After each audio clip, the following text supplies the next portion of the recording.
एक लड़का जो अभी अभी दिल्ली यूनिवर्सिटी से इंडियन मिलिट्री एकेडमी में आया था, जबकि इसके बाकी क्लासमेट्स एनडीए या सैनिक स्कूल से थे और मिलिट्री लाइफ को जानते थे। इसका इंडियन मिलिट्री एकेडमी में आज पहला दिन था। वो क्लास में अपने क्लासमेट्स के साथ बैठा था और वहाँ पर एक इंस्ट्रक्टर आए और उन सब फर्स्ट टर्मर से कहा कि यहाँ सब ठीक तो है ना, किसी को कोई प्रॉब्लम तो नहीं। तो ये लड़का जो दिल्ली यूनिवर्सिटी में पहले एक लीडर भी रह चुका था, इसने कहा हाँ सर एक प्रॉब्लम है। इस पर बाकी सारे क्लासमेट्स जो मिलिट्री बैकग्राउंड से थे वो इसे देखने लगे और शांत करने की कोशिश करने लगे, लेकिन ये फिर जोर से चिल्लाया हाँ सर एक प्रॉब्लम है। इस पर इंस्ट्रक्टर ने कहा yes very good, tell me क्या प्रॉब्लम है। इस पर उस लड़के ने कहा कि जब भी हम सुबह चाय पीने के लिए जाते हैं तो ये सेकंड और थर्ड टर्मर्स वाले सारी चाय और बिस्किट्स खत्म कर चुके होते हैं। सबको सिर्फ 2 बिस्किट्स ही अलाउड हैं, लेकिन ये 5-5 बिस्किट ले लेते हैं और हमारे लिए कुछ भी नहीं बचता। इस पर उस इंस्ट्रक्टर ने कहा अच्छा ये बात है, इसे तो फिक्स करना पड़ेगा, तुम टेंशन ना लो, इस प्रॉब्लम को जल्दी सॉल्व कर दिया जाएगा। इस पर ये लड़का बहुत खुश हुआ कि इसने बहुत ही जेन्युइन प्रॉब्लम को अपने इंस्ट्रक्टर के सामने रखा है।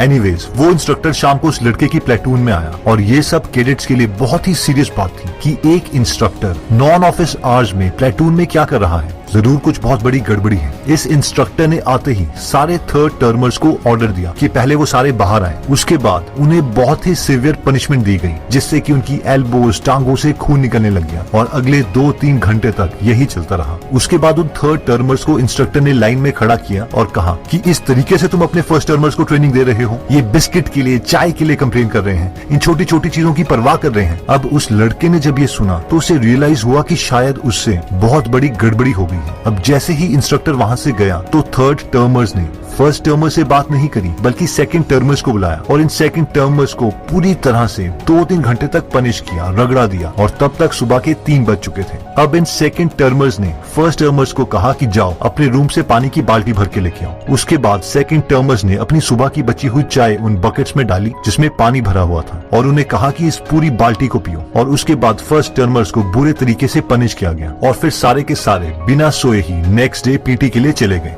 नेक्स्ट डे उस इंस्ट्रक्टर ने फिर उस लड़के से कहा अब कोई प्रॉब्लम तो नहीं है। इस पर उस लड़के ने कहा no sir everything is perfect, everything is fine. ये स्टोरी कैप्टन रघु रमन ने जोश टॉक्स में शेयर की थी। कैप्टन रघु रमन बोलते हैं कि सबसे इंपॉर्टेंट चीज जो हमें आर्मी सिखाती है वो है don't sweat the small stuff, यानी ये छोटी चीजों की परवाह मत करो। यार ये बिस्किट्स नहीं मिले, पार्किंग नहीं मिली, ये नहीं हुआ, वो नहीं हुआ, ये सब छोटी चीजें इनकंसिक्वेंशियल है और ये यूजलेसली हमारी एनर्जी ड्रेन करने लगती है और इनकी वजह से हम अपने बड़े गोल्स पर उतनी इंटेंसिटी के साथ फोकस नहीं कर पाते। दोस्तों डिफिकल्ट सिचुएशन को हैंडल करने के लिए हम 5 स्ट्रेटजीज देखेंगे रिचर्ड कार्लसन की बेस्ट सेलिंग बुक से, जिसका नाम है don't sweat the small stuff and it's all small stuff, यानी छोटी छोटी चीजों की परवाह ना करो। और पता है क्या, हर चीज छोटी है। तो ऑथर सबसे पहली स्ट्रेटजी में कहते हैं खुद को हर रोज बोलो कि लाइफ एक इमरजेंसी नहीं है। ऑथर अपनी बुक में कहते हैं कि उनकी एक क्लाइंट थी जो कि एक होम मेकर है और 3 बच्चों की माँ भी है। उसने एक दिन ऑथर से कहा मैं अपना घर पहले जैसे बिल्कुल साफ नहीं कर पाती। वो इस बात पर इतनी दुखी थी कि डॉक्टर ने उसे एंटी डिप्रेसेंट मेडिसिन दी थी। वो हमेशा इस तरीके से फील करती थी कि जैसे किसी ने उसके सर पर गन रखी हो और वो कह रहा हो कि सारे तौलियों को ठीक ढंग से रखो वरना मैं तुम्हें गोली मार दूंगा। इन शॉर्ट वो इसे एक इमरजेंसी की तरह ट्रीट कर रही थी और प्रेशर ले रही थी। ऑथर बोलते हैं कि हम अपने गोल्स को कई बार इतना सीरियसली ले लेते हैं कि लाइफ को एंजॉय करना ही भूल जाते हैं। इससे बचने का पहला तरीका है कि हर रोज हम खुद को बोलें लाइफ एक इमरजेंसी नहीं है। इमेजिन करो कि अगले 100 साल में आप कहाँ पर होंगे। एग्जैक्टली आप ठीक सोच रहे हो।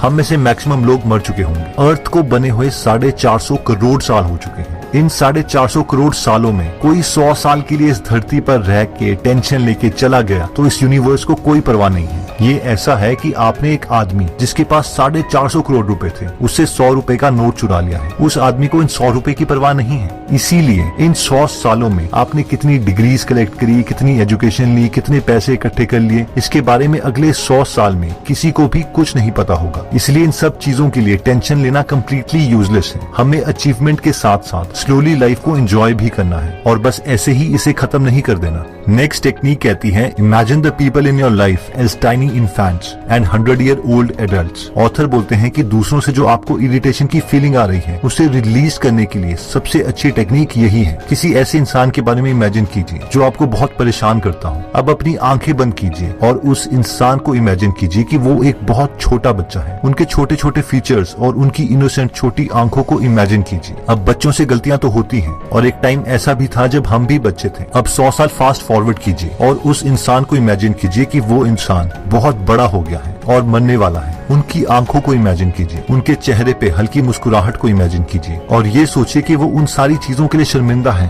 जो गलतियां उन्होंने अपनी लाइफ में की थी। अब हम भी किसी दिन 100 साल के होंगे, जिंदा या मुर्दा, चाहे इसके लिए कितना भी टाइम क्यों ना हो। दोस्तों, इस टेक्निक को आप अपने तरीके से जैसे मर्जी यूज कर सकते हैं और एक दूसरे के लिए अपनी इरिटेशन को कम कर सकते हैं।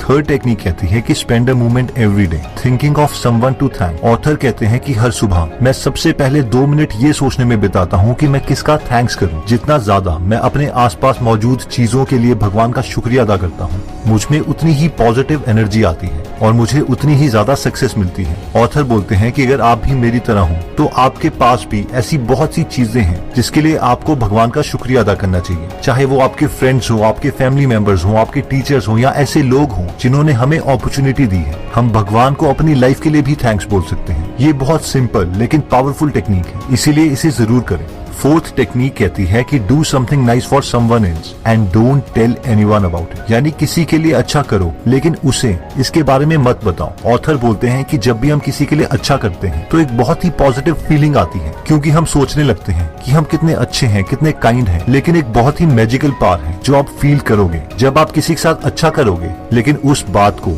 आप किसी को नहीं बताओगे, ना उसे ना अपने फ्रेंड्स को। इसीलिए जब आप किसी के साथ अच्छा कर रहे हो तो सिर्फ अच्छा करने के लिए करो, ना कि इसके लिए कि आप इसके बदले में कुछ चाहते हो। क्योंकि जब ऐसी फीलिंग्स आप अपने साथ हमेशा रखोगे तो आप में एक मेंटल पावर आएगी जिससे आप किसी भी डिफिकल्ट सिचुएशन को आसानी से हैंडल कर लोगे। फिफ्थ टेक्निक कहती है कि remember that everything has God's fingerprint on it. Author कहते हैं कि हर चीज जो भगवान ने बनाई है वो प्योर है। भगवान की प्योरिटी को खूबसूरत सनराइज में, खूबसूरत पहाड़ों में, एक बच्चे की स्माइल में या फिर समुद्र में आसानी से देखा जा सकता है। लेकिन अगर हम यही प्योरिटी बुरे सर्कमस्टांसेस जैसे कि लाइफ में स्ट्रगल, घर में कोई ट्रेजेडी या फिर एक डिफिकल्ट सिचुएशन में भी ढूंढ लेते हैं, तभी हम अपनी आत्मा को पवित्र कर सकते हैं। ऑथर बोलते हैं कि अगर हम सिर्फ ये बात याद रखें कि भगवान ने हर चीज बनाई है, इवन कि जिस चीज पे आपको गुस्सा आ रहा है या जो सिचुएशन आपको पसंद नहीं है, इन सब चीजों को भगवान ने अपने हाथों से बनाया है। तो सिर्फ इतनी सी बात से ही हमारी टेंशन रिलीज हो सकती है। अगर हम किसी की अच्छाई नहीं देख सकते तो इसका मतलब ये नहीं है कि उस इंसान या सिचुएशन में अच्छाई नहीं है, बल्कि ये चीज दिखाती है कि हम में अभी इतनी समझ नहीं आई है कि हम ऊपर वाले की अच्छाई को देख सकें। तो दोस्तों, इस वीडियो में हमने डिफिकल्ट सिचुएशन को हैंडल करने के लिए 5 टेक्निक्स देखी, जिनमें सबसे पहली टेक्निक कहती है कि खुद को हर रोज बोलो, लाइफ एक इमरजेंसी नहीं है। इस टेक्निक को यूज करने के लिए हम इमेजिन कर सकते हैं कि हम अगले 100 साल में कहाँ होंगे और आपको पता है कि हम कहाँ होंगे। इसलिए ये सब अचीवमेंट्स, डिग्रीज या पैसे जिनके लिए हम टेंशन में आ रहे हैं, कुछ मैटर नहीं करेगा। हमसे पहले बहुत से लोग हमसे अच्छा अचीव करके इस दुनिया से जा चुके हैं और दुनिया को इसकी परवाह नहीं है। इसलिए हमें अपने गोल्स के साथ साथ अपनी लाइफ भी एंजॉय करनी है और हर छोटी बात की टेंशन नहीं लेनी। और याद रखिए, हर बात छोटी है। सेकंड टेक्निक कहती है कि अगर हमें किसी अपने पे गुस्सा आ रहा है तो हम इमेजिन कर सकते हैं कि वो 1 साल का बच्चा है और वो आप पर डिपेंडेंट है, और उसके बाद इमेजिन कर सकते हैं कि वो 100 साल का हो गया है और मरने वाला है और अपनी सब गलतियों के लिए पछता रहा है। इससे हमारा गुस्सा और इरिटेशन शांत हो जाएगी। थर्ड टेक्निक कहती है कि रोज ऊपर वाले को शुक्रिया करो उन चीजों के लिए जो आपके पास मौजूद है। इससे हम किसी भी मुश्किल सिचुएशन को आसानी से हैंडल कर लेंगे। फोर्थ टेक्निक कहती है कि जब किसी के लिए अच्छा करो तो ये मत एक्सपेक्ट करो कि इसके बदले उसे भी आपके लिए अच्छा करना चाहिए। और फाइनली फिफ्थ टेक्निक कहती है कि बस याद रखो कि हर चीज, चाहे वो आपको पसंद है या नहीं है, वो ऊपर वाले ने अपने हाथ से बनाई है। सिर्फ इतना सा सोचने से ही हमारी चिंता खत्म हो जाएगी। दोस्तों, इस बुक में और भी काफी इंटरेस्टिंग टिप्स दिए गए हैं। अगर आप ये पूरी बुक पढ़ना चाहते हैं तो डिस्क्रिप्शन में दिए हुए लिंक पे जाके आप ये बुक खरीद सकते हैं। दोस्तों, कमेंट सेक्शन में आप बता सकते हैं कि आप नेक्स्ट वीडियो किस टॉपिक पर चाहते हैं, ताकि हमें भी फीडबैक मिले और उसी टॉपिक्स को हम कवर करें। इस चैनल को जरूर सब्सक्राइब कर लीजिए और बेल का बटन दबा दीजिए ताकि आप ऐसी नॉलेजेबल वीडियोस कभी मिस ना करें। और इस वीडियो को लाइक जरूर कीजिएगा ताकि हमारा कॉन्फिडेंस बढ़े।